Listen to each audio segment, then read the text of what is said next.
दोस्तों, हमारी आज की कहानी है दो कब्रें। अब ना वह यौवन है, ना वह नशा, ना वह उन्माद। वह महफिल उठ गई, वह दीपक बुझ गया जिससे महफिल की रौनक थी। वह प्रेम मूर्ति कब्र की गोद में सो रही है। हाँ, उसके प्रेम की छाप अब भी हृदय पर है और उसकी अमर स्मृति आंखों के सामने। वीरांगनाओं में ऐसी वफा, ऐसा प्रेम, ऐसा व्रत दुर्लभ है और रईसों में ऐसा विवाह, ऐसा समर्पण, ऐसी भक्ति और भी दुर्लभ। कुंवर रणवीर सिंह रोज बिला नागा संध्या समय जुहरा की कब्र के दर्शन करने जाते, उसे फूलों से सजाते, आंसुओं से सींचते। 15 साल गुजर गए, एक दिन भी नागा नहीं हुआ। प्रेम की उपासना ही उनके जीवन का उद्देश्य था, उस प्रेम का जिससे उन्होंने जो कुछ देखा वही पाया और जो कुछ अनुभव किया उसी की याद अब भी उन्हें मस्त कर देती है। इस उपासना में सुलोचना भी उनके साथ होती, जो जुहरा का प्रसाद और कुंवर साहब की सारी अभिलाषाओं का केंद्र थी। कुंवर साहब ने 2 शादियां की थी, पर दोनों स्त्रियों में से एक भी संतान का मुंह ना देख सकी। कुंवर साहब ने फिर विवाह ना किया। एक दिन एक महफिल में उन्हें जुहरा के दर्शन हुए। उस निराश पति और अतृप्त युवती में ऐसा मेल, मानो चिरकाल से बिछड़े हुए 2 साथी फिर मिल गए हों। जीवन का वसंत विकास, संगीत और सौरभ से भरा हुआ आया, मगर अफसोस 5 वर्षों के अल्पकाल में उसका भी अंत हो गया। वह मधुर स्वप्न निराशा से भरी हुई जागृति में लीन हो गया। वह सेवा और व्रत की देवी 3 साल की सुलोचना को उनकी गोद में सौंपकर सदा के लिए सिधार गई। कुंवर साहब ने इस प्रेमादेश का इतने अनुराग से पालन किया कि देखने वालों को आश्चर्य होता था। कितने ही तो उन्हें पागल समझते थे। सुलोचना ही की नींद सोते, उसी की नींद जागते, खुद पढ़ाते, उसके साथ सैर करते, इतनी एकाग्रता के साथ जैसे कोई विधवा अपने अनाथ बच्चे को पाले। जब से वह यूनिवर्सिटी में दाखिल हुई, उसे खुद मोटर में पहुंचा आते और शाम को खुद जाकर ले आते। वह उसके माथे पर से वह कलम धो डालना चाहते थे जो मानो विधाता ने क्रूर हाथों से लगा दिया था। धन तो उसे ना धो सका, शायद विद्या धो डाले।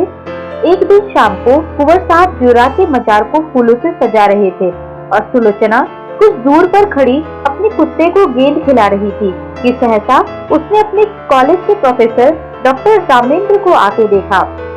चकुचाकर मुंह फेर लिया, मानो उन्हें देखा ही नहीं। शंका हुई कि रामेंद्र इस मजार के विषय में कुछ पूछ न बैठे। यूनिवर्सिटी में दाखिल हुए उसे 1 साल हुआ। इस 1 साल में उसने प्रणय विविधा रूपों को देख लिया था।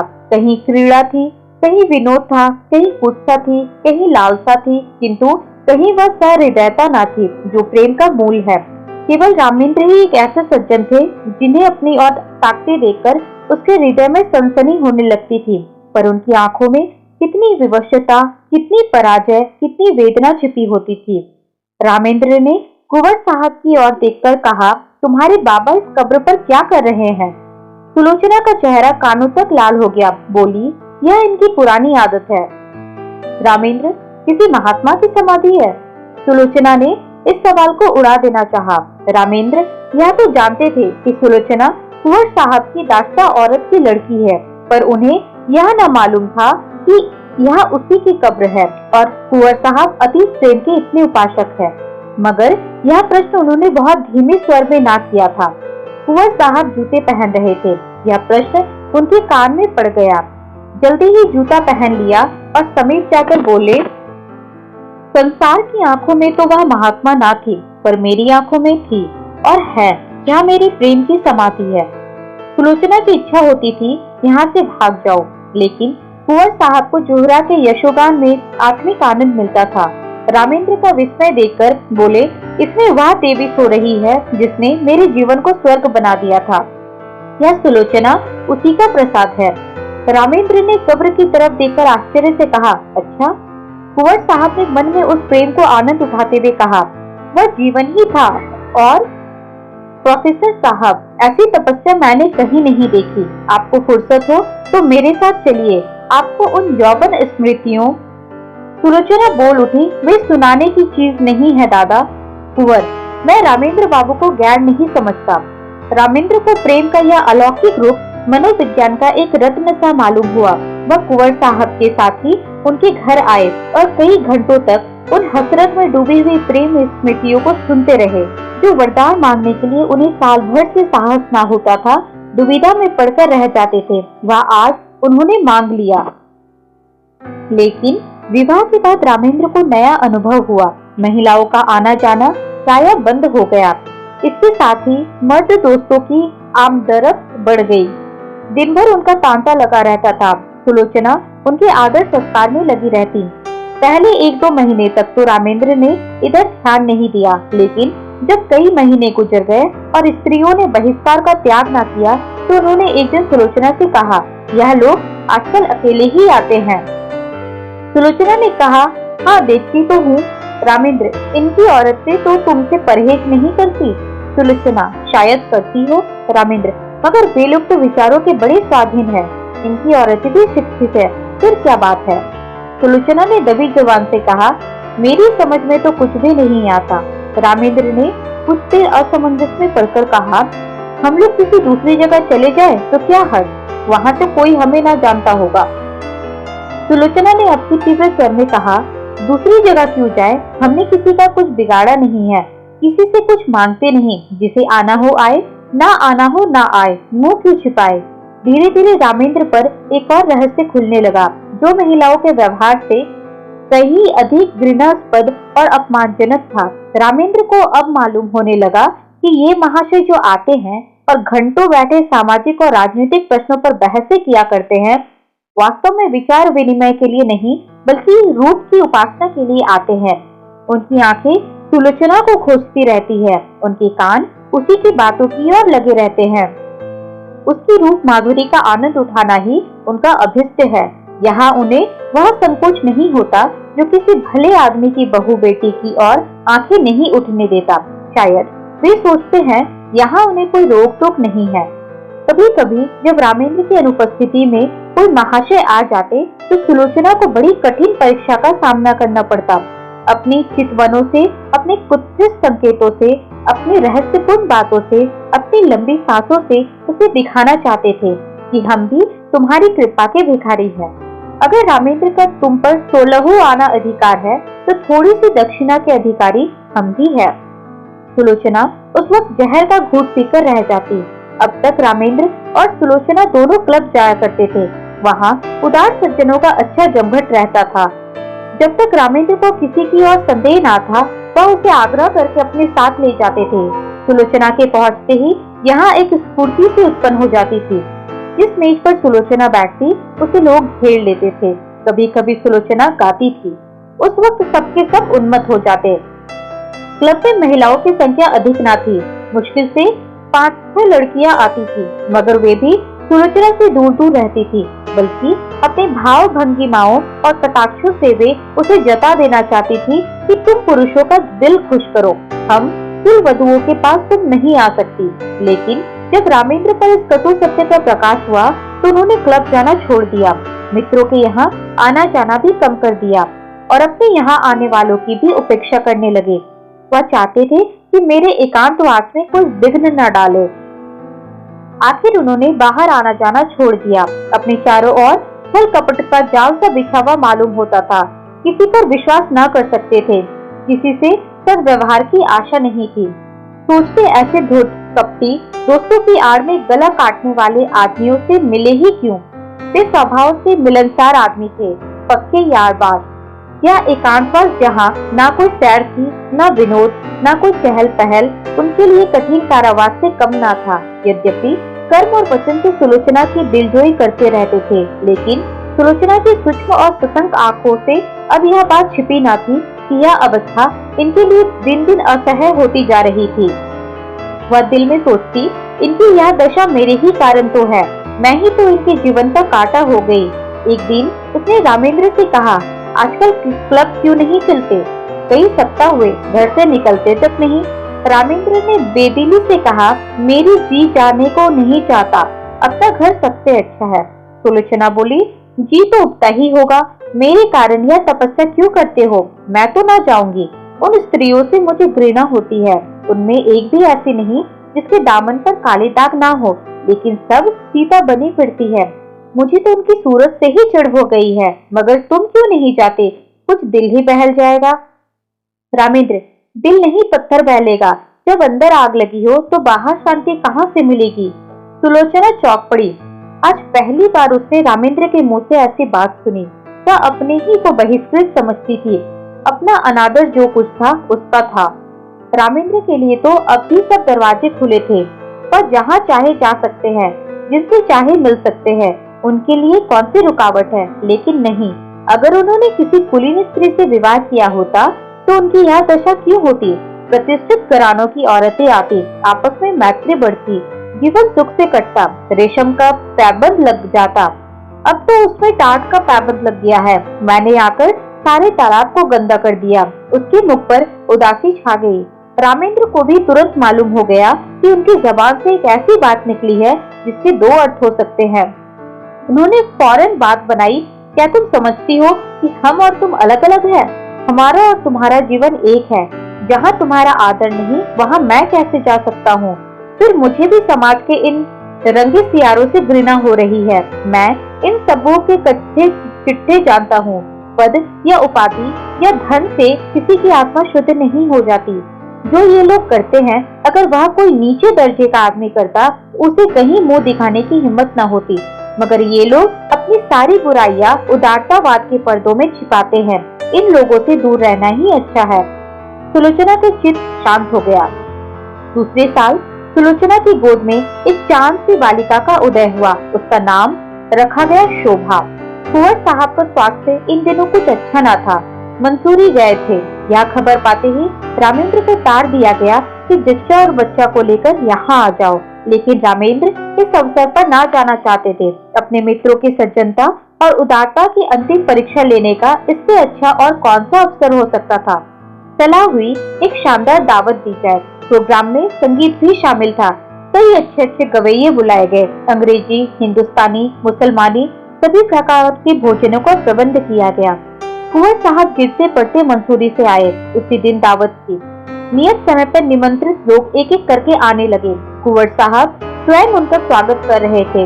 खास साहब आए, मिर्जा साहब आए, मीर साहब आए, मगर पंडित जी और बाबूजी और लाला साहब और चौधरी साहब, कक्कड़, मेहरा और चोपड़ा, कौल और भुक्कू, श्रीवास्तव और खरे किसी का पता न था। यह सभी लोग होटलों में सब कुछ खाते थे, अंडे और शराब उड़ाते थे। इस विषय में किसी तरह का विवेक या विचार ना करते थे। फिर आज क्यों तशरीफ नहीं लाए? इसलिए नहीं कि छूट छाट का विचार था, बल्कि इसलिए कि वह अपनी उपस्थिति को इस विवाह के समर्थन की सनद समझते थे और वह सनद देने की उनकी इच्छा न थी। 10 बजे रात तक कुंवर साहब फाटक पर खड़े रहे। जब उस वक्त तक कोई न आया तो कुंवर साहब ने आकर रामेंद्र से कहा, अब लोगों का इंतजार फजूल है। मुसलमानों को खिला दो और बाकी सामान गरीबों को दिला दो। रामेंद्र एक कुर्सी पर हतबुद्धि से बैठे हुए थे। कुंठित स्वर में बोले, जी हाँ, यही सोच रहा हूँ। कुंवर, मैंने तो पहले ही समझ लिया था। हमारी तौहीन नहीं हुई, खुद उन लोगों की कलई खुल गई। रामेंद्र, खैर परीक्षा तो हो गई, कहिए तो अभी जाकर एक एक की खबर लूं। कुंवर साहब ने विस्मित होकर कहा, क्या उनके घर जाकर? रामेंद्र, जी हाँ। पूछो कि आप लोग जो समाज सुधार का राग अलापते फिरते हैं, वह किस बल पर? कुंवर, व्यर्थ है, जाकर आराम से लेटो। नेक और बद की सबसे बड़ी पहचान अपना दिल है। अगर हमारा दिल गवाही दे कि यह काम बुरा नहीं, तो फिर सारी दुनिया मुंह फेर ले। हमें किसी की परवाह न करनी चाहिए। रामेंद्र, लेकिन मैं इन लोगों को यूं न छोड़ूंगा। एक एक की बखिया उधोड़कर ना रख दूं तो मेरा नाम नहीं। यह कहकर उन्होंने पत्तल और सकोरे उठवा कर कंगालों को देना शुरू किया। रामेंद्र सैर करके लौटे ही थे कि वैश्याओं का एक दल सुलोचना को बधाई देने के लिए आ पहुंचा। जुहरा की एक सगी भतीजी थी गुलनार। सुलोचना के यहाँ पहली बार आती जाती थी। इधर 2 साल से ना आई थी। क्या उसी का बधावा था। दरवाजे पर अच्छी खासी भीड़ हो गई थी। रामेंद्र ने यह शोरगुल सुना। गुलनार ने आगे बढ़कर उन्हें सलाम किया और बोली, बाबूजी, बेटी मुबारक, बधावा लाई हूँ।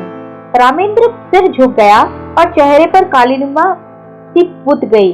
ना मुंह से बोले, ना किसी को बैठने का इशारा किया, ना वहां से हिले, बस मूर्तिवत खड़े रह गए। एक बाजारी औरत से नाता पैदा करने का ख्याल इतना लज्जास्पद था, इतना जघन्य कि उसके सामने सज्जनता भी मौन रह गई, इतना शिष्टाचार भी ना कर सके कि सबों को कमरे में ले जाकर बिठा तो देते। आज पहली ही बार उन्हें अपने अधःपतन का अनुभव हुआ। मित्रों की कुटिलता और महिलाओं की उपेक्षा को वह उनका अन्याय समझते थे, अपना अपमान नहीं, लेकिन यह बधावा उनकी अबाध उदारता के लिए भी भारी था। सुलोचना का जिस वातावरण में पालन पोषण हुआ था, वह एक प्रतिष्ठित हिंदू कुल का वातावरण था। यह सच है कि अब भी सुलोचना नित्य जोहरा के मजार की परिक्रमा करने जाती थी, मगर जोहरा अब एक पवित्र स्मृति थी, दुनिया की मलिनताओं और कलुषताओं से रहित। गुलनार से नातेदारी और परस्पर का निभाव दूसरी बात थी। जो लोग तस्वीरों के सामने सिर झुकाते हैं, उन पर फूल चढ़ाते हैं, वे भी तो मूर्ति पूजा की निंदा करते हैं। एक स्पष्ट है, दूसरा सांकेतिक, एक प्रत्यक्ष है, दूसरा आंखों से छिपा हुआ। सुलोचना अपने कमरे में चिक की आड़ में खड़ी रामेंद्र का असमंजस और क्षोभ देख रही थी। जिस समाज को उसने अपना उपास्य बनाना चाहा था, जिसके द्वार पर सिजदे करते उसे वर्षों हो गए थे, उसकी तरफ से निराश होकर उसका हृदय इस समय उससे विद्रोह करने पर तुला हुआ था। उसकी जी में आता था, गुलनार को बुलाकर गले लगा लूं। जो लोग मेरी बात भी नहीं पूछते, उनकी खुशामद क्यों करूं? यह बेचारिया इतनी दूर से आई है, मुझे अपना ही समझकर तो। उसके दिल में प्रेम तो है, क्या मेरे दुख सुख में शरीक होने को तैयार तो है। आखिर रामेंद्र ने सिर उठाया और शुष्क मुस्कान के साथ गुलनार से बोले, आइए, आप लोग अंदर चली आइए। यह कहकर वह आगे आगे रास्ता दिखाते हुए दीवान खाने की ओर चले कि सहसा महरी निकली और गुलनार के हाथ में एक पुर्जा देकर चली गई। गुलनार ने वह पुर्जा लेकर देखा और उसे रामेंद्र के हाथ में देकर वहीं खड़ी हो गई। रामेंद्र ने पुर्जा देखा, लिखा था, बहन गुलनार, तुम यहाँ नाहक आई, हम लोग यूं ही बदनाम हो रहे हैं, अब और बदनाम मत करो, बधावा वापस ले जाओ। कभी मिलने का जी चाहे रात को आना और अकेली। मेरा जी तुमसे गले लिपटकर रोने के लिए तड़प रहा है, मगर मजबूर हूँ। राजेंद्र ने पुर्जा फाड़कर फेंक दिया और उदंड होकर बोले, इन्हें लिखने दो, मैं किसी से नहीं डरता, अंदर जाओ। गुलनार ने एक कदम पीछे फिरककर कहा, नहीं बाबूजी, अब हमें आज्ञा दीजिए। रामेंद्र, एक मिनट तो बैठो। गुलनार, जी नहीं, एक सेकंड भी नहीं। गुलनार के चले जाने के बाद रामेंद्र अपने कमरे में जा बैठे। जैसी पराजय उन्हें आज हुई, वैसे पहले कभी नहीं हुई। वह आत्माभिमान व सच्चा क्रोध जो अन्याय के ज्ञान से पैदा होता है, लुप्त हो गया था। उसकी वजह से लज्जा थी और ग्लानि। इसी बधावे की क्यों सूझ गई? यूं तो कभी आती जाती ना थी, आज ना जाने कहां से फट पड़ी। कुंवर साहब होंगे इतने उदार, उन्होंने जोहरा के नातेदारों से भाईचारे का निबाह किया होगा। मैं इतना उदार नहीं। कहीं सुलोचना छिपकर इसके पास आती जाती तो नहीं? लिखा भी तो है कि मिलने का जी चाहे तो रात को आना और अकेले क्यों ना हो। खून तो वही है, मनोवृत्ति वही, विचार वही, आदर्श वही। माना कुंवर साहब के घर में पालन पोषण हुआ, मगर रक्त का प्रभाव इतनी जल्दी नहीं मिट सकता। अच्छा, दोनों बहनें मिलती होंगी तो उनमें क्या बातें होती होंगी? इतिहास या नीति की चर्चा तो नहीं हो सकती, वही निर्लज्जता की बातें होती होंगी। गुलनार अपना वृतांत कहती होगी, उस बाजार में खरीदारों और दुकानदारों के गुण दोषों पर बहस होती होगी। या तो हो ही नहीं सकता कि गुलनार इसके पास आते ही अपने को भूल जाए और कोई भद्दी, अनगल और कलुषित बातें ना करे। एक क्षण में उनके विचारों ने पलटा खाया, मगर आदमी बिना किसी से मिले जुला इस तरह रह भी नहीं सकता। यह भी तो एक तरह की भूख है। भूख में अगर शुद्ध भोजन ना मिले तो आदमी जूठा खाने से भी परहेज नहीं करता। अगर इन लोगों ने सुलोचना को अपनाया होता, उसका यूं बहिष्कार ना करते, तो उसे क्यों ऐसे प्राणियों से मिलने की इच्छा होती? उसका कोई दोष नहीं, यह सारा दोष परिस्थितियों का है, जो हमारे अतीत की याद दिलाती रहती है। रामेंद्र इन्हीं विचारों में पड़े हुए थे कि कुंवर साहब आ पहुंचे और कटु स्वर में बोले, मैंने सुना गुलनार अभी बधावा लाई थी, तुमने उसे लौटा दिया? रामेंद्र का विरोध सजीव हो उठा। बोले, मैंने तो नहीं लौटाया, सुलोचना ने लौटाया, पर मेरे ख्याल में अच्छा किया। कुंवर, यो तो कहो तुम्हारा इशारा था, तुमने इन पतितों को अपनी ओर खींचने का कितना अच्छा अवसर हाथ से खो दिया। सुलोचना को देखकर जो कुछ असर पड़ा वह तुमने मिटा दिया। बहुत संभव था कि एक प्रतिष्ठित आदमी से नाता रखने का अभिमान उसके जीवन में एक नए युग का आरंभ करता, मगर तुमने इन बातों पर जरा भी ध्यान न दिया। रामेंद्र ने कोई जवाब न दिया। कुंवर साहब जरा उत्तेजित होकर बोले, आप लोग यह क्यों भूल जाते हैं कि हर एक बुराई मजबूरी से होती है। चोर इसलिए चोरी नहीं करता कि चोरी में उसे विशेष आनंद आता है, बल्कि केवल इसलिए कि जरूरत उसे मजबूर कर देती है। हाँ, वह जरूरत वास्तविक है या काल्पनिक, इसमें मतभेद हो सकता है। स्त्री के मैके जाते समय कोई गहना बनवाना एक आदमी के लिए जरूरी हो सकता है, दूसरे के लिए बिल्कुल गैर जरूरी। खुदा से व्यथित होकर एक आदमी अपना ईमान खो सकता है, दूसरा मर जाएगा पर किसी के सामने हाथ ना फैलाएगा।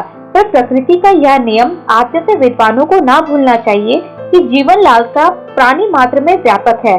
जिंदा रहने के लिए आदमी सब कुछ कर सकता है। जिंदा रहना जितना ही कठिन होगा, बुराइयां भी उसी मात्र में बढ़ेगी। जितना ही आसान होगा, उतनी ही बुराइयां कम होंगी। हमारा यह पहला सिद्धांत होना चाहिए कि जिंदा रहना हर एक के लिए सुलभ हो। रामेंद्र बाबू, आपने इस वक्त इन लोगों के साथ वही व्यवहार किया जो दूसरे आपके साथ कर रहे हैं और जिससे आप बहुत दुखी हैं। रामेंद्र ने इस लंबे व्याख्यान को इस तरह सुना जैसे कोई पागल बक रहा हो। इस तरह की दलीलों का वह खुद कितने ही बार समर्थन कर चुके थे, पर दलीलों से व्यथित अंग की पीड़ा नहीं शांत होती। पतित स्त्रियों का नातेदार की हैसियत से द्वार पर आना इतना अपमानजनक था कि रामेंद्र किसी दलील से पराभूत होकर उसे भूल ना सकते थे। बोले, मैं ऐसे प्राणियों से कोई संबंध नहीं रखता, यह विष अपने घर में नहीं फैलाना चाहता। सहसा सुलोचना भी कमरे में आ गई। प्रसव काल का असर अभी बाकी था, पर उत्तेजना ने चेहरे को आरक्त कर रखा था। रामेंद्र सुलोचना को देखकर तेज हो गए। वह उसे जता देना चाहते थे कि इस विषय में मैं एक रेखा तक जा सकता हूँ, उसके आगे किसी भी तरह नहीं जा सकता। बोले, मैं यह कभी पसंद ना करूँगा कि कोई बाजारी औरत किसी भेष में मेरे घर आए। रात को अकेले या सूरत बदलकर आने से इस बुराई का असर नहीं मिट सकता। मैं समाज के दंड से नहीं डरता, इस नैतिक विष से डरता हूँ। सुलोचना अपने विचार में मर्यादा रक्षा के लिए काफी आत्मसमर्पण कर चुकी थी। उसकी आत्मा ने अभी तक उसे क्षमा न किया था। तीव्र स्वर में बोली, क्या तुम चाहते हो कि मैं इस कैद में अकेले जान दे दूं? कोई हो तो जिससे आदमी हंसे। बोले, रामेंद्र ने गर्म होकर कहा, हंसने बोलने का इतना शौक था तो मेरे साथ विवाह ना करना चाहिए था। विवाह का बंधन बड़ी हद तक त्याग का बंधन है। जब तक संसार में इस विधान का राज्य है और स्त्री कुल मर्यादा की रक्षक समझी जाती है, उस वक्त तक कोई मर्द यह स्वीकार ना करेगा उसकी पत्नी बुरे आचरण के प्राणियों से किसी तरह का संसर्ग रखे। कुंवर साहब समझ गए कि इस वाद विवाद से रामेंद्र और भी जीत पकड़ लेंगे और मुख्य विषय लुप्त हो जाएगा, इसलिए नम्र स्वर में बोले, लेकिन बेटा, यह क्यों ख्याल करते हो कि ऊंचे दर्जे की पढ़ी लिखी स्त्री दूसरों के प्रभाव में आ जाएगी, अपना प्रभाव न डालेगी? रामेंद्र, इस विषय में शिक्षा पर मेरा विश्वास नहीं। शिक्षा ऐसी कितनी बातों को मानती है जो रीति रिवाज और परंपरा की दृष्टि से त्याज्य है। अगर पाँव फिसल जाए तो हम उसे काटकर फेंक नहीं देते, पर मैं इसके सामने सिर झुकाने को तैयार नहीं हूँ। मैं स्पष्ट कह देना चाहता हूँ कि मेरे साथ रहकर पुराने संबंधों का त्याग करना पड़ेगा। इतना ही नहीं, मन को ऐसा बना लेना पड़ेगा कि ऐसे लोगों से उसे खुद घृणा हो। हमें इस तरह अपना संस्कार करना पड़ेगा कि समाज अपने अन्याय पर लज्जित हो, ना यह कि हमारे आचरण ऐसे भ्रष्ट हो जाए कि दूसरों की निगाह में या तिरस्कार औचित्य का स्थान पा जाए। सुलोचना ने उद्धृत होकर कहा, स्त्री इसके लिए मजबूर नहीं है कि वह अपनी आंखों से देखे और अपने कानों से सुने। उसे यह निश्चय करने का अधिकार है कि कौन सी चीज उसके हित की है और कौन सी नहीं। कुंवर साहब भयभीत होकर बोले, सिल्लो, तुम भूल जाती हो कि बातचीत में हमेशा मुलायम शब्दों का व्यवहार करना चाहिए। हम झगड़ा नहीं कर रहे हैं, केवल एक प्रश्न पर अपने अपने विचार प्रकट कर रहे हैं। सुलोचना ने निर्भीकता से कहा, जी नहीं, मेरे लिए बेड़ियां तैयार की जा रही है। मैं इन बेड़ियों को नहीं पहन सकती। मैं अपनी आत्मा को उतना ही स्वाधीन समझती हूँ जितना कोई मर्द समझता है। रामेंद्र ने अपनी कठोरता पर कुछ लज्जित होकर कहा, मैंने तुम्हारी आत्मा की स्वाधीनता को छीनने की कभी इच्छा नहीं की और ना मैं इतना विचारहीन हूँ। शायद तुम भी इसका समर्थन करोगी, लेकिन क्या तुम विपरीत मार्ग पर चलते देखूं तो मैं तुम्हें समझा भी नहीं सकता। सुलोचना, उसी तरह से जैसे मैं तुम्हें समझा सकती हूँ, तुम मुझे मजबूर नहीं कर सकते। रामेंद्र, मैं इसे नहीं मान सकता। सुलोचना, अगर मैं अपने किसी नातेदार से मिलने जाऊँ तो आपकी इज्जत में बट्टा लगता है। क्या इसी तरह आप यह स्वीकार करेंगे कि आपका व्यभिचारियों से मिलना जुलना मेरी इज्जत में दाग लगाता है? रामेंद्र, हाँ मैं मानता हूँ। सुलोचना, आपका कोई व्यभिचारी भाई आ जाए तो आप उसे दरवाजे से भगा देंगे? रामेंद्र, तुम मुझे इसके लिए मजबूर नहीं कर सकती। सुलोचना, और आप मुझे मजबूर कर सकते हैं? बेशक। क्यों? इसलिए कि मैं पुरुष हूँ, इस छोटे से परिवार का मुख्य अंग हूँ, इसलिए कि तुम्हारे ही कारण मुझे। रामेंद्र कहते कहते रुक गए और सुलोचना उनके मुंह से निकलने वाले शब्दों को ताड़ गई। उसका चेहरा तमतमा उठा, मानो छाती में बरखी सी लग गई। मन में ऐसा उद्वेग उठा कि इसी क्षण घर छोड़कर सारी दुनिया से नाता तोड़कर चली जाऊं और फिर इन्हें कभी मुंह न दिखाऊं। अगर इसी का नाम विवाह है कि किसी की मर्जी के गुलाम होकर रहूं, अपमान सहन करूं, तो ऐसे विवाह को दूर से ही सलाम है। वह तैश में आकर कमरे से निकलना चाहती थी कि कुंवर साहब ने लपक कर उसे पकड़ लिया और बोले, क्या करती हो बेटी, घर में जाओ, क्यों रोती हो? अभी मैं तो जीता हूँ, तुम्हें क्या गम है? रामेंद्र बाबू ने कोई ऐसी बात नहीं कही और न कहना चाहते थे, फिर आपस की बातों का क्या बुरा मानना। किसी अवसर पर तुम भी जो जी में आए कह लेना, यूँ समझाते हुए कुंवर साहब उसे अंदर ले गए। वास्तव में सुलोचना कभी गुलनार से मिलने की इच्छुक न थी, वह उससे स्वयं भागती थी। एक क्षणिक आवेश में उसने गुलनार को वह पुर्जा लिख दिया था। मन में स्वयं समझती थी इन लोगों से मेलजोल रखना मुनासिब नहीं, लेकिन रामेंद्र ने यह विरोध किया। यही उसके लिए असहाय था। क्या मुझे मना क्यों करे? क्या मैं इतना भी नहीं समझती? क्या इन्हें मेरी ओर से इतनी शंका है? इसलिए तो कि मैं कुलीन नहीं हूँ। मैं अभी अभी गुलनार से मिलने जाऊंगी, जिद्दन जाऊंगी, देखो मेरा क्या करते हैं। लाड़ प्यार में पली हुई सुलोचना को कभी किसी ने तीखी आंखों से ना देखा था। कुंवर साहब उसकी मर्जी के गुलाम थे। रामेंद्र भी इतने दिनों उसका मुंह जोहते रहते थे। आज अकस्मात या तिरस्कार और फटकार पाकर उसकी स्वेच्छा, प्रेम और आत्मीयता के सारे नातों को पैरों से कुचल डालने के लिए विकल हो उठी। वह सब कुछ सह लेगी, पर यह ध्वंस या अन्याय या अपमान उससे ना सहा जाएगा। उसने खिड़की से सिर निकलकर कोचवान को पुकारा और बोली, गाड़ी लाओ, मुझे चौक जाना है, अभी लाओ। कुंवर साहब ने चुमकार कर कहा, बेटी सिल्लो, क्या कर रही हो? मेरे ऊपर दया करो, इस वक्त कहीं मत जाओ, नहीं हमेशा के लिए पछताना पड़ेगा। रामेंद्र बाबू भी बड़े गुस्सेवर आदमी है, फिर तुमसे बड़े हैं, ज्यादा विचारवान है, उन्हीं का कहना मान जाओ। मैं तुमसे सच कहता हूँ, तुम्हारी माँ जब थी तो कई बार ऐसी नौबत आई थी कि मैंने उनसे कहा घर से निकल जाओ, पर उस प्रेम की देवी ने कभी दयोढ़ी के बाहर पाँव नहीं निकाला। इस वक्त धैर्य से काम लो, मुझे विश्वास है जरा देर में रामेंद्र बाबू खुद लज्जित होकर तुम्हारे पास अपराध क्षमा कराने आएंगे। सहसा रामेंद्र ने आकर पूछा, गाड़ी क्यों मंगवाई, कहाँ जा रही हो? रामेंद्र का चेहरा इतना क्रोधोन्मत्त हो रहा था कि सुलोचना सहम उठी। दोनों आंखों से ज्वाला से निकल रही थी, नथने फड़क रहे थे, पिंडलियां कांप रही थी। यह कहने की हिम्मत न पड़ी कि गुलनार के घर जाती हूँ। गुलनार का नाम सुनते ही शायद यह मेरी गर्दन पर सवार हो जाएंगे, इस भय से वह कांप उठी। आत्मरक्षा का भाव प्रबल हो गया। बोली, जरा अम्मा के मजार तक जाऊंगी। रामेंद्र ने डांट कर कहा, कोई जरूरत नहीं है वहाँ जाने की। सुलोचना ने कातर स्वर में कहा, क्यों, अम्मा के मजार तक जाने की भी रोक है? रामेंद्र ने उसी ध्वनि में कहा, हाँ। सुलोचना, तो फिर अपना घर संभालो, मैं जाती हूँ। रामेंद्र, जाओ, तुम्हारे लिए क्या, यह नाथ सही, दूसरा घर सही, अभी तक तस्मा बाकी था, वह कट गया। यूं शायद सुलोचना वहाँ से कुंवर साहब के बंगले पर जाती, 2-4 दिन रूठी रहती, फिर रामेंद्र से मना लेते और मामला तय हो जाता। लेकिन इस चोट ने समझौते और संधि की जड़ काट दी। सुलोचना दरवाजे तक पहुंची थी, वहीं चित्रलिखित से खड़ी रह गई, मानो किसी ऋषि के शाप ने उसके प्राण खींच लिए हो। वहीं बैठ गई, ना कुछ बोल सकी, ना कुछ सोच सकी। जिसके सिर पर बिजली गिर पड़ी हो, वह क्या सोचे, क्या रोए, क्या बोले? रामेंद्र के वे शब्द बिजली से कहीं अधिक घातक थे। सुलोचना कब तक वहां बैठी रहती, उसे कुछ खबर ना थी। जब उसे कुछ होश आया तो घर में सन्नाटा छाया हुआ था। घड़ी की तरफ आंख उठी, 1 बज रहा था। सामने आराम कुर्सी पर कुंवर साहब नवजात शिशु को गोद में लिए सो रहे थे। सुलोचना ने उठकर बरामदे में झांका। रामेंद्र अपने पलंग पर लेटे हुए थे। उसके जी में आया, इसी वक्त इन्हीं के सामने जाकर कलेजे में छुरी मार लूं और इन्हीं के सामने तड़प तड़प कर मर जाऊं।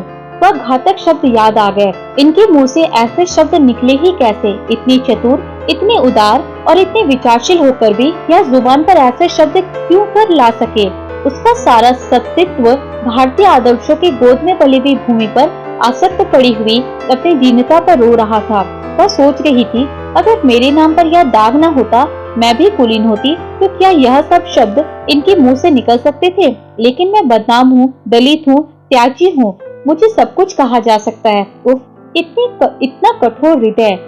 क्या वह किसी दशा में भी रामेंद्र पर इतना कठोर प्रहार कर सकती थी?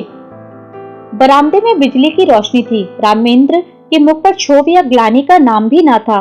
क्रोध की कठोरता अब तक उसके मुख को विकृत किए हुए थे। शायद इन आंखों में आंसू देखकर अब भी सुलोचना के आहत हृदय को तस्कीन होती, लेकिन वहां तो अभी तक तलवार खींची हुई थी। उसकी आंखों में सारा संसार सुना हो गया। सुलोचना फिर अपने कमरे में आई। कुंवर साहब की आंखें अब भी बंद थी। इन चंद घंटों में ही उसका तेजस्वी मुख कांतिहीन हो गया था। गालों पर आंसुओं की रेखाएं सूख गई थी। सुलोचना ने उनके पैरों के पास बैठकर सच्ची भक्ति के आंसू बहाए। हाय, मुझे अभागने के लिए इन्होंने कौन कौन से कष्ट नहीं झेले, कौन कौन से अपमान नहीं सहे। अपना सारा जीवन ही मुझ पर अर्पण कर दिया, और उसका यह हृदय विदारक अंत। सुलोचना ने फिर बच्चे की ओर देखा, मगर उसका गुलाब का सा विकसित मुंह देखकर भी उसके हृदय में ममता की तरंग ना उठी। उसने उसकी तरफ से मुंह फेर लिया। यही वह अपमान की मूर्तिमान वेदना है जो इतने दिनों मुझे भोगनी पड़ी। मैं इसके लिए क्यों अपने प्राण संकट में डालूं? अगर उसके निर्दयी पिता को उससे प्रेम है तो उसको पाले, और एक दिन वह भी उसी की तरह रोए जिस तरह आज मेरे पिता को रोना पड़ रहा है। ईश्वर अब की अगर जन्म देना तो किसी भले आदमी के घर जन्म देना।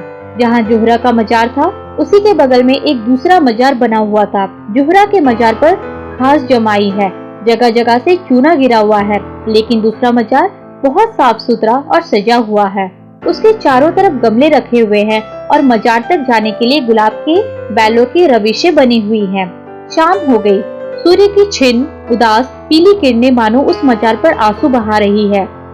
एक आदमी एक 3-4 साल की बालिका को गोद में लिए हुए आया और उस मजार को अपने रुमाल से साफ करने लगा। रविशों में जो पत्तियां पड़ी थी उन्हें चुनकर साफ किया और मजार पर सुगंध छिड़कने लगा। बालिका दौड़ दौड़ कर तितलियों को पकड़ने लगी। यह सुलोचना का मजार है। उसकी आखिरी नसीहत थी कि मेरी लाश जलाई ना जाए, मेरी माँ की बगल में मुझे सुला दिया जाए। कुंवर साहब तो सुलोचना के बाद 6 महीने से ज्यादा ना चल सके। हाँ, रामेंद्र अपने अन्याय का पश्चाताप कर रहे हैं। शोभा अब 3 साल की हो गई है और उसे विश्वास है कि एक दिन उसकी माँ इसी मजार से निकलेगी। बस आज की कहानी इतनी ही थी। दोस्तों, अगर आपको मेरी स्टोरी पसंद आ रही है तो आप हमारे चैनल को लाइक, शेयर और सब्सक्राइब करें। धन्यवाद।